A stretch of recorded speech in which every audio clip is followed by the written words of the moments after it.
안녕하십니까. 저는 경희대 보철과의 노관태입니다. Greetings. I'm Dr. Noguante. I'm with the Kyunghee University Department of Prosthodontics. In this lecture, I'm going to talk about implant crown-related complications using some cases. Prosthetic complications, there are a variety of them, and we are going to look at some of the cases related to some of these. Crown fracture complications, crown fractures, and porcelain metal cases, porcelain fracture, chipping, connection part fractures, and there are complications associated with dentures, which will not be covered today. Hybrid metal frame fractures and complications not related to fractures. Mechanical complications from screw loosening, contact-related food impaction, and food retention due to prosthetic shapes. And some aesthetic problems in the anterior region. Overdenture, part-related problems, residual cement. This is depending on the prosthetic approaches. Displacement of a cement-type prosthesis. So there are many other complications not listed here, and we are going to look at some of these.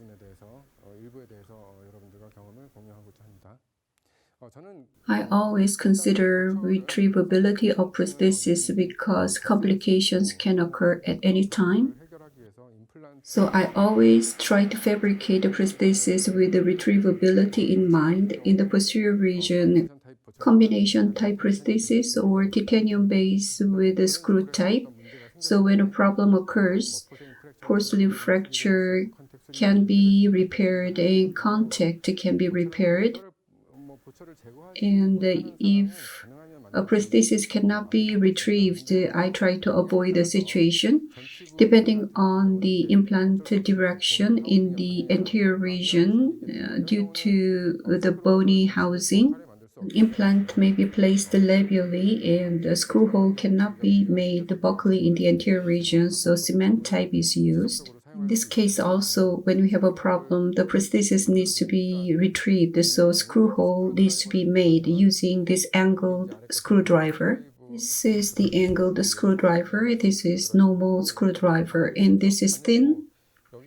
And there are many different angles. Depending on tightening angle, 20-degree angle connection can be done as well. When an implant is labially placed, lingually, we use the driver to access the site to retrieve the prosthesis. An implant is labially placed in the anterior and 20 degrees angle is used for the prosthesis. The hole is made in the prosthesis which is not visible labially. When a problem occurs, the angle driver is used to retrieve the prosthesis.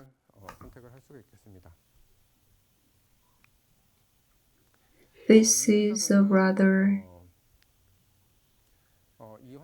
quite young patient.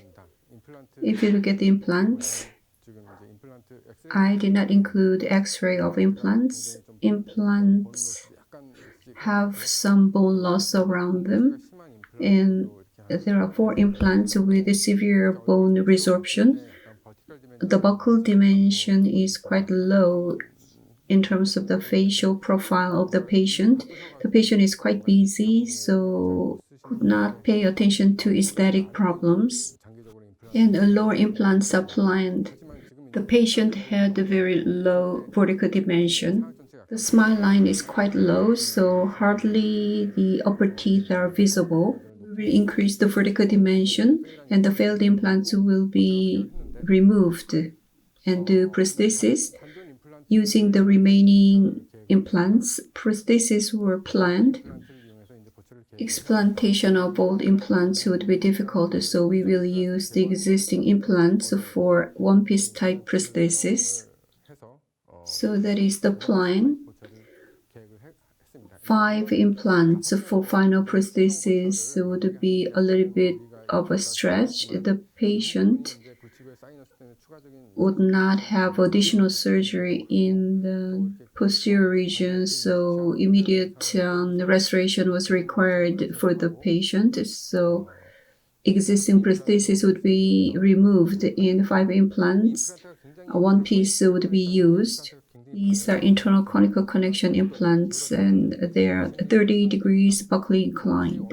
So it's not good for one piece type combination type at the same time. In this case, multi-unit abutments can be used for the prosthesis. And these are not OSSTEM implants, some different implants. The multi-abutment units, the angled ones, the labially positioned implants can be changed to the lingual direction. And in the process, the metal color is showing. If the smile line is high, it will be a problem, but this is not a problem for this patient. Rather than that, if a prosthetic problem occurs at any time, retrievability would be more important, so angled multi-abutment was used. These implants were decided to be removed. So titanium base is inside and monolithic zirconia is colored. They are segmented. And this is not the final prosthesis. Lower implants would be placed. In this condition, temporary teeth are delivered. The final prosthesis will be in a similar way, using this abutment so that ease of retrievability, this is my preference. If the space is sufficient titanium base, and like before, zirconia cementation would be used, but in this patient, the vertical dimension is very low. A stock abutment would be hard to use here. The patient had cancer, so it was difficult to place implants in right places. Implants were placed in the residual bone, and the implant prosthesis should be made fitting the opposing teeth. If titanium base and monolithic zirconia is used, a fracture would occur. So recently I see this kind of patients who experience fracture, and this kind of method is used. Base is tight and the zirconia thickness is not good enough. Under strong chewing force, fracture can occur. In this case, the metal is directly in contact with the abutment. Cobalt chrome metal milling is used, and on top of it, porcelain can be added on. Even though this is a rare case, but in this case, a hybrid prosthesis is challenging and monolithic zirconia is rather challenging. In such cases, this kind of method can reduce mechanical complications. The patient is using this for more than 5 years without chewing problems.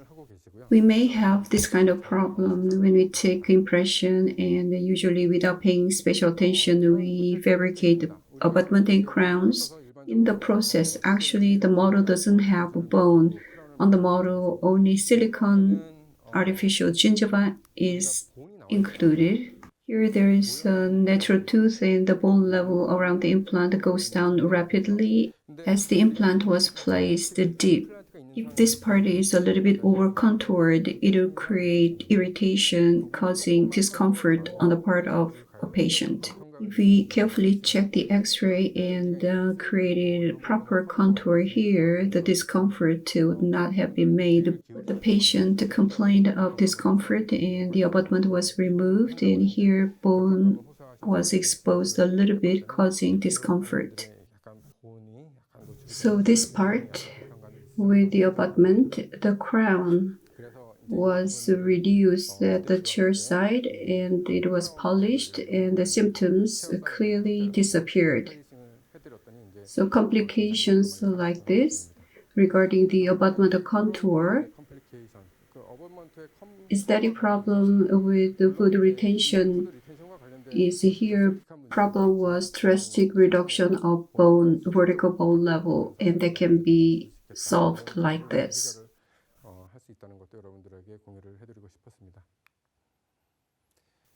Clinically,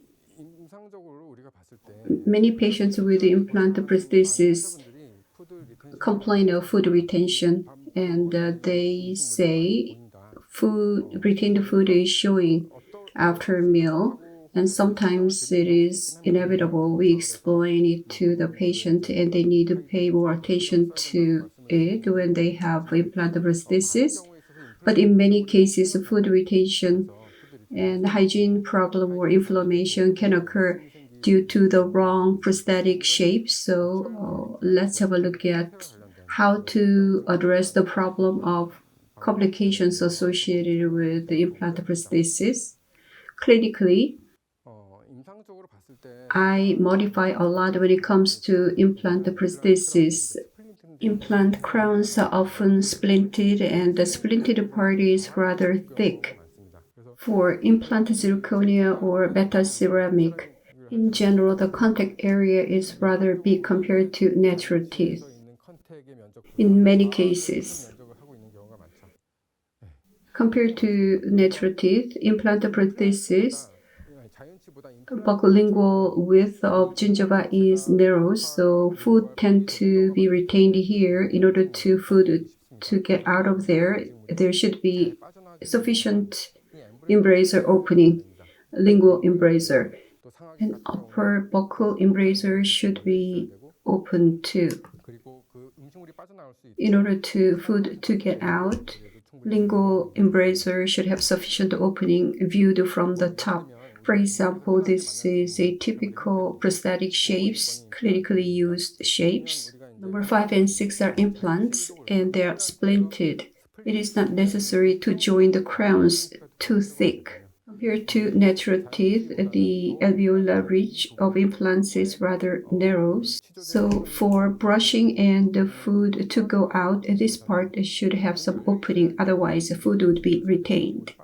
Therefore, we always need to pay attention to the embrasure opening when we fabricate prosthesis.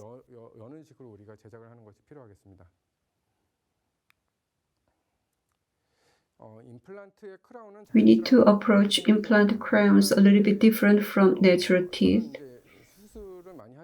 I don't do a lot of implant surgery, and I see patients after implant placement, and prostheses are not ideal when they come, and if they are inclined to one side, if an implant is here and here, a lot of undercut would be created, retaining food.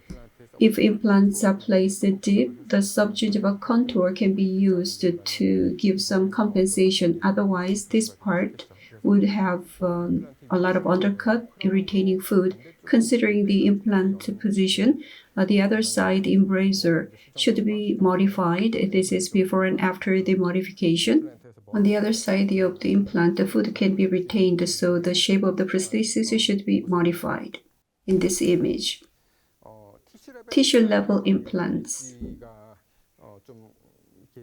If there is sufficient ridge and the gingiva is fat, and the tissue level implants on the other hand has very narrow neck, a buccolingual width cannot be reduced in the molar area, so buccolingual width should be provided, and the food can be retained here. The solution to this is that food can come out here and through the side if we have sufficient embrasure opening by reducing the contours so that food is not retained here.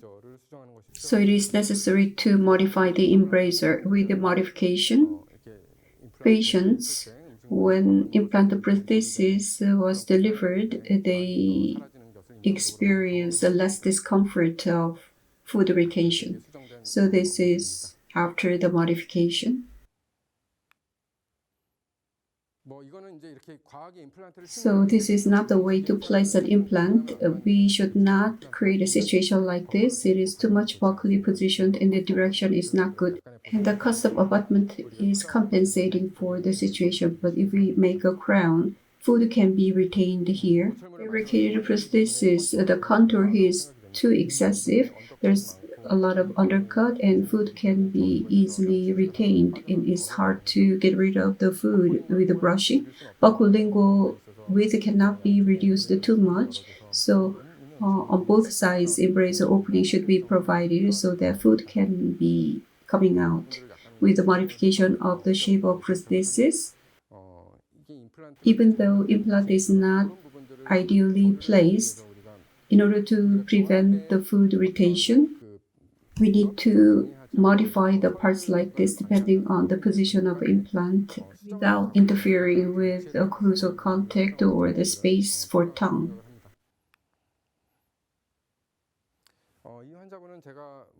I treated this patient when I was a resident. I myself made the prosthesis without sufficient embrasure opening.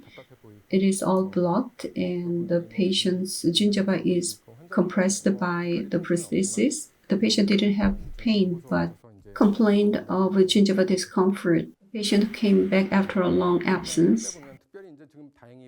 The implants were removed. Fortunately, there was no bone loss.